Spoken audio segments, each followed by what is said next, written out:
Assalamualaikum warahmatullahi wabarakatuh. Apa kabar anak-anak? Saya yakin kalian sudah siap pada saat ini untuk mengikuti pembelajaran bahasa Indonesia tentang teks laporan percobaan. Anak-anak yang saya sayangi, doa Ibu selalu untuk kalian agar kalian tetap sehat dan selalu bahagia. Ingat, dimanapun kalian bepergian harus tetap mengikuti protokol kesehatan. Anak-anak, pada kesempatan yang berbahagia ini kita akan belajar tentang teks laporan percobaan.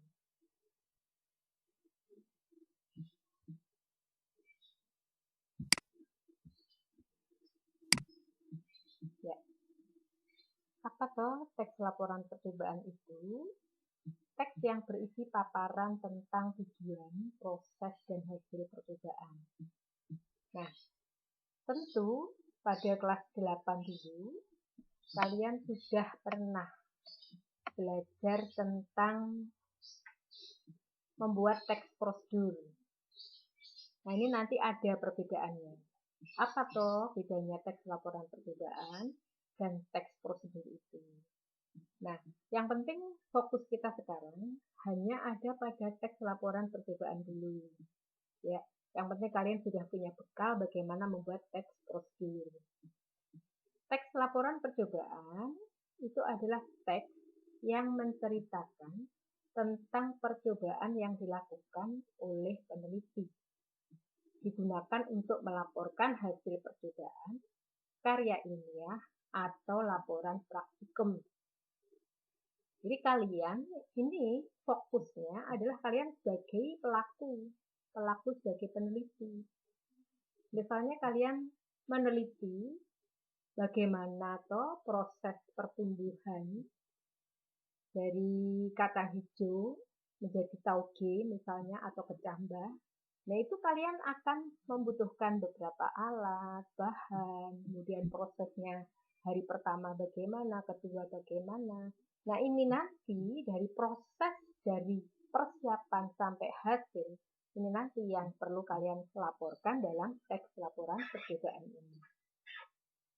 Tujuan teks laporan hasil percobaan adalah untuk memberikan informasi kepada pembaca tentang hasil percobaan yang telah dibuat.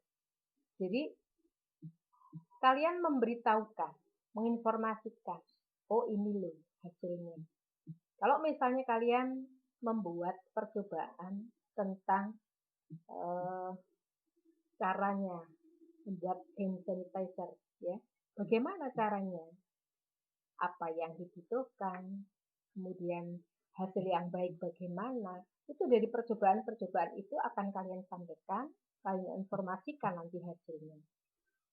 Nah, teks laporan hasil percobaan ini sifatnya umum atau universal. Jadi siapapun bisa memanfaatkan. Maksudnya universal di sini siapapun yang membaca bisa memanfaatkan dari hasil percobaan kalian ini. Atau siapapun bisa melakukan membuat teks laporan percobaan ini. Kemudian bagaimana strukturnya? Strukturnya atau susunannya harus ada judulnya, kemudian ada tujuannya, apa bahan yang dibutuhkan, alat-alat yang dibutuhkan, langkah-langkah kegiatannya. Jadi mulai nomor 1 sampai terakhir hasilnya itu diurutkan dalam langkah-langkah kegiatan ini, harus berurutan. Hasil percobaannya bagaimana? Jadi kalau misalnya kalian membuat hand sanitizer, misalnya apa hasil percobaannya? Oh, ternyata setelah dipakai di bagian tangan ini misalnya kita akan merasakan sejuk tangan kita. Ini kalau hasilnya seperti ini sudah bagus. Jadi kalau misalnya masih lengket-lengket, oh ini berarti kurang. Nah, itu hasil percobaannya semacam itu. Dari hasil itu harus kalian simpulkan. Apa simpulannya? Simpulannya hand sanitizer dengan menggunakan bahan ini akan menghasilkan hasil yang maksimal sesuai dengan kebutuhan misalnya, dan lebih membutuhkan biaya yang murah tapi hasilnya baik. Nah, ini pada simpulannya misalnya, nanti ada contoh. Kemudian apa tuh ciri-cirinya teks laporan hasil percobaan itu? Tentu merupakan melaporkan hasil percobaan. Percobaan ilmiah. Jadi sesuatu yang berkaitan dengan ilmu untuk menguji, ya. Kemudian teks laporan percobaan diawali dengan memaparkan tujuan. Nah, tadi ada strukturnya. Tujuannya apa? Misalnya untuk membuktikan bahwa hand sanitizer itu menggunakan bahan yang murah, ternyata hasilnya juga maksimal. Untuk menyampaikan apa? Kemudian memaparkan bahan dan alat. Bahan-bahannya apa saja? Alat-alatnya apa saja? Memaparkan prosedur melaksanakan percobaan. Jadi prosedurnya, ya, langkah-langkahnya. Memaparkan pencatatan.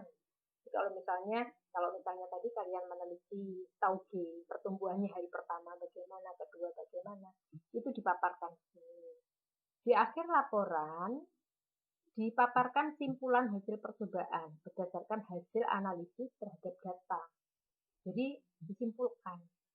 Nah, harus mengandung fakta, harus objektif, harus sesuai dengan kenyataan, tidak boleh mengarang-arang sendiri atau berpendapat sendiri.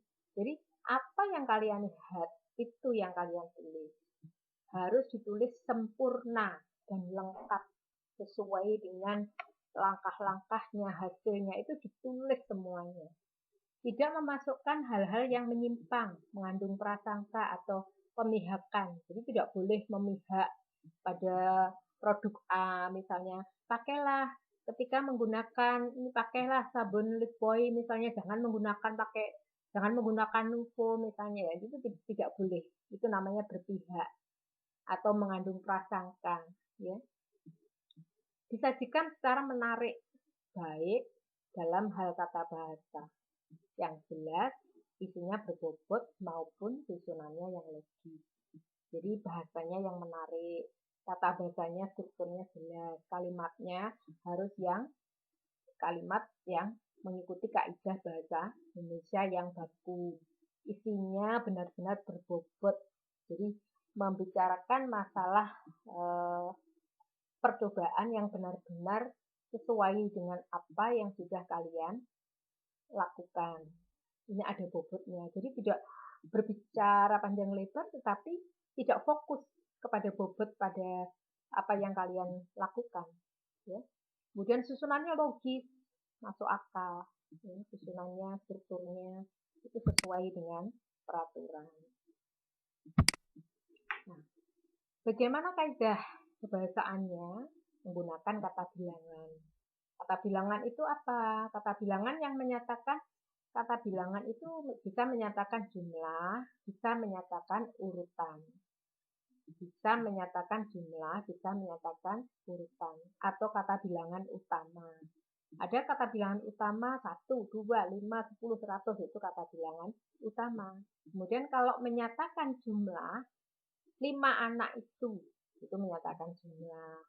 Kalau menyatakan tingkatan, dia menduduki peringkat kelima. Nah, peringkat kelima ini menyatakan tingkatan. Ya, nanti akan saya jelaskan lagi tentang ini, ya. Fokus pada kebahasaannya. Kemudian menggunakan kalimat perintah. Nah, kalimat perintah bermacam-macam, ya. Seru, ya. Diakhiri dengan tanda seru maksudnya. Misalnya kalimatnya begini. Gunakan pelindung tangan ketika kamu menggunakan bahan kimia ini karena akan sangat berbahaya. Jadi gunakan, kata gunakan itu kalimat perintah. Menggunakan kata hubung. Kata hubung apa? Misalnya ketika memegang alat ini tolong gunakan pelindung tangan. Nah, jadi ada kata hukum agar tangan tidak terkelupas. Nah, ada kata hukum agar ya. Ciri-ciri kebahasaannya itu. Nah, bagaimana cara membuat teks laporan percobaan? Strukturnya, judulnya ditulis, judul yang menarik, jangan terlalu panjang, jangan terlalu pendek, tapi judulnya itu sesuai dengan apa yang akan dilakukan, apa yang akan dicoba. Dan alat serta bahan yang dipakai, apa saja, diurutkan, dan lengkap, jangan sampai ada yang ketinggalan. Dan langkah awal sampai akhir percobaan, runtut langkah-langkahnya. Kemudian tulislah hasil dari percobaan ke dalam bentuk grafik. Bisa juga kalian buat grafiknya, tabelnya, bagan atau gambar-gambar sesuai dengan hasil percobaannya. Kemudian dikembangkan kerangkanya menjadi sebuah teks. Kalau sudah dikembangkan menjadi sebuah teks, baru disunting. Disunting itu apa? Diedit, diperbaiki. Kalau ada kata-kata yang salah, ada yang kurang tepat, itu diperbaiki. Itu tahap terakhir untuk penyusunan laporan. Apa tujuan teks laporan percobaan itu? Bermacam-macam. Memberitahukan atau menjelaskan laporan pertanggungjawaban dari sebuah tugas atau kegiatan pengamatan. Misalnya kalian ditugasi untuk mengobservasi. Mengobservasi apa? Mengobservasi tentang bagaimana kondisi seseorang, ciri-cirinya yang terkena penyakit atau terkena virus corona ini. Nah, ini kalian amati, ya. Itu observasi. Kemudian memberitahukan atau menjelaskan dasar penyusunan kebijaksanaan, keputusan atau pemecahan masalah dalam pengamatan. Kalian maksudnya begini di sini ya, kalimat ini, memberitahukan atau menjelaskan dasar penyusunannya. Apa dasarnya? Kalian membuat teks laporan ini. Dasarnya berdasarkan misalnya pengertian dari penyakit yang orang yang terkena virus corona adalah menjelaskan tentang kebijaksanaannya, berdasarkan apa gitu ya. Terus tujuannya juga menjadikan sumber informasi yang akurat dan terpercaya karena disusun berdasarkan data. Jadi laporan percobaan kalian nanti bisa dijadikan sebagai sumber informasi. Ya. Kemudian menjadikan sarana untuk mendokumentasikan hasil kegiatan. Jadi hasil teks laporan percobaan kalian nanti bisa dijadikan sarana untuk mendokumentasikan hasil kegiatan. Ya, itu anak-anak ya tentang teks laporan percobaan. Silahkan diulang-ulang lagi video ini sampai kalian paham. Silahkan dicatat sambil kalian mendengarkan informasinya. Ya, kalau masih ada hal-hal yang perlu ditanyakan, nanti silahkan ditanyakan, ditulis di e-learning. Nanti kita akan berdiskusi di sana. Terima kasih atas perhatiannya. Assalamualaikum warahmatullahi wabarakatuh.